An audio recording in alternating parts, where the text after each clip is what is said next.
পুনৰ প্ৰতিবাদী কাৰ্যসূচী গ্ৰহণ কৰিব সদৌ অসম চৰকাৰী NPS কৰ্মচাৰী সন্থাই।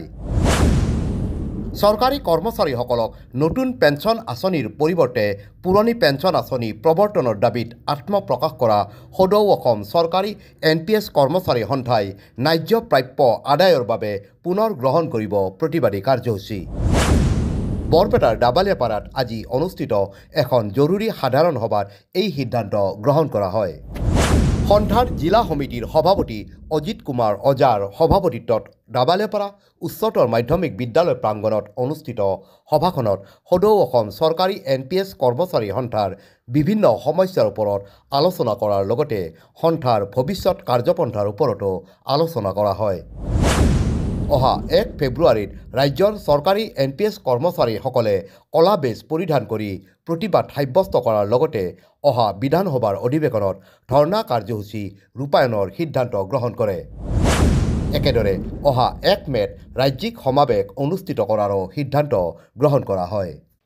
সভাখনত সদৌ অসম চৰকাৰী NPS কৰ্মচাৰী সন্থাৰ ৰাজ্যিক সভাপতি আৰু সম্পাদক ক্ৰমে অচ্যুতানন্দ হাজৰিকা আৰু অপূৰ্ব শৰ্মা, কোষাধ্যক্ষ আব্দুৰ ৰৌফৰ লগতে জিলা সমিতিৰ কাৰ্যকৰী সভাপতি নিজামুদ্দিন মল্লিক আদি উপস্থিত থাকি ভাষণ প্ৰদান কৰে।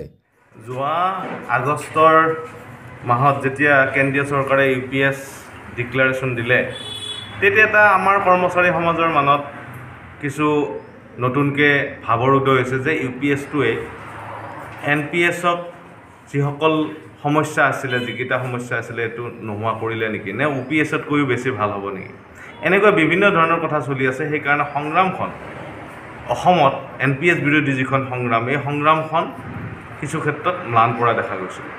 আমি পুনৰ কঁকালত টঙালি বান্ধি আমাৰ অসমৰ কৰ্মচাৰী সমাজক শদিয়াৰ পৰা ধুবুৰীলৈ নহয়, অৰ্থাৎ ধুবুৰীৰ পৰা শদিয়ালৈকে কৰ্মচাৰীসকলক সজাগ কৰাৰ বাবে UPS ব্যৱস্থা, NPS ব্যৱস্থা আৰু OPS ব্যৱস্থাৰ মাজত যিসমূহ বিসংগতি আছে সেইসমূহ আঙুলিয়াই দেখুওৱাৰ কাৰণে এটা আমি কাৰ্যসূচী আৰম্ভ কৰিছোঁ। তাৰে আজি দ্বিতীয় দিনা, আৰু দ্বিতীয় দিনা আমি বৰপেটা জিলা সদৌ অসম চৰকাৰী NPS কৰ্মচাৰী সংস্থাৰ জিলা সমিতিৰ নেতৃত্বৰ লগত আৰু আঞ্চলিক সমিতিসমূহৰ লগত আজি আলোচনা কৰিলোঁ।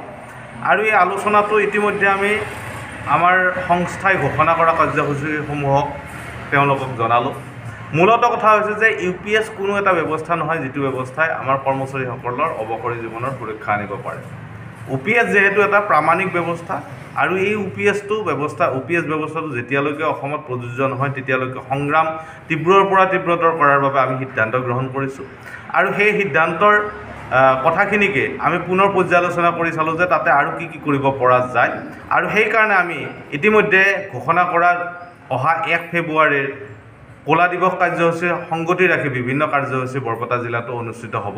আৰু কৰ্মচাৰীসকলে, শিক্ষকসকলে আৰু বিভিন্ন পৰ্যায়ৰ NPS বিৰোধী সংগ্ৰামীসকলে একত্ৰিত হৈ এই কাৰ্যসূচীসমূহ সফলভাৱে ৰূপায়ণ কৰি অসম চৰকাৰ আৰু ভাৰত চৰকাৰক দাবী পেছ কৰিব।